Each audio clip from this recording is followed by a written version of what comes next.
ಜಪಸರದ ಮಾತೆಯಲ್ಲಿ ಪ್ರಿಯ ಸಹೋದರ ಸಹೋದರಿಯರೇ, ಇಂದು ಅಕ್ಟೋಬರ್ 12ನೇ ತಾರೀಕು.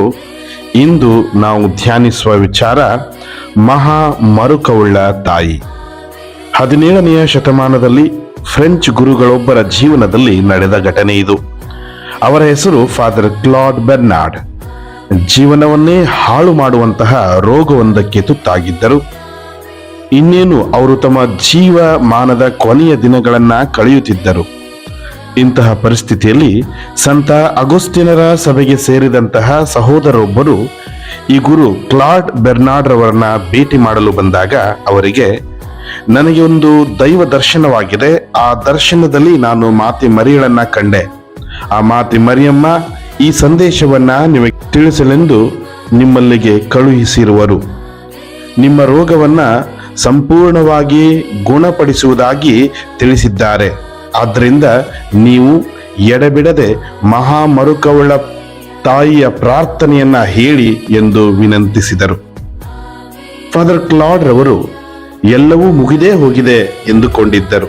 ಆದರೂ ಈ ಸಹೋದರನ ಮಾತಿಗೆ ಕಿವಿಗೊಟ್ಟು ಮಾತೆ ಮರಿಯಳಲ್ಲಿ ಬೇಡಿಕೊಂಡರು, ಅಮ್ಮ, ನಿಮ್ಮ ಮಧ್ಯಸ್ಥಿಕೆ ನನಗೆ ಬೇಕು. ನಿಮ್ಮನ್ನು ನಂಬಿ ಬರುವವರನ್ನ ನೀವೆಂದಿಗೂ ಕೈ ಬಿಡುವುದಿಲ್ಲ.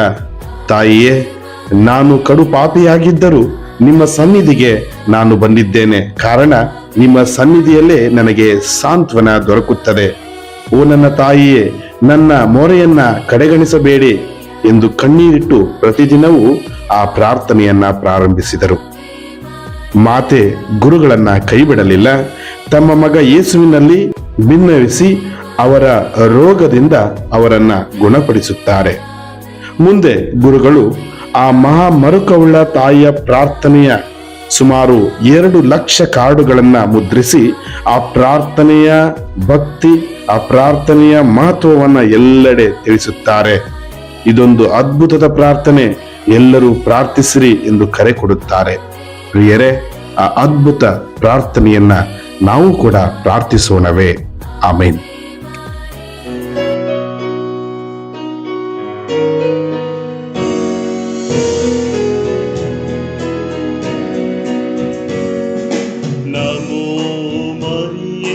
ಪ್ರಸಾದ ಪೂರ್ಣೆ ದೈವ ವಾಕ್ಯದ ದೇಗುಲವೇ, ಸ್ತ್ರೀಯರಲ್ಲಿ ನೀ ಧನ್ಯಳಮ್ಮ, ಧನ್ಯವು ನಿನ್ನ ಕರುಳ ಕುಡಿ, ಆ ಧನ್ಯದ ಫಲವೇ ಯೇಸು ಪ್ರಭು.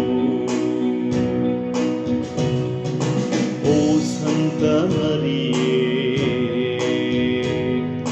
ದೇವರ ತಾಯಿಯೇ, ನಾವು ಪಾಪಿಗಳು, ನಮಗಾಗಿ ಪ್ರಾರ್ಥಿಸಮ್ಮ. ಈಗಲೂ ಯಾವಾಗಲೂ, ಈಗಲೂ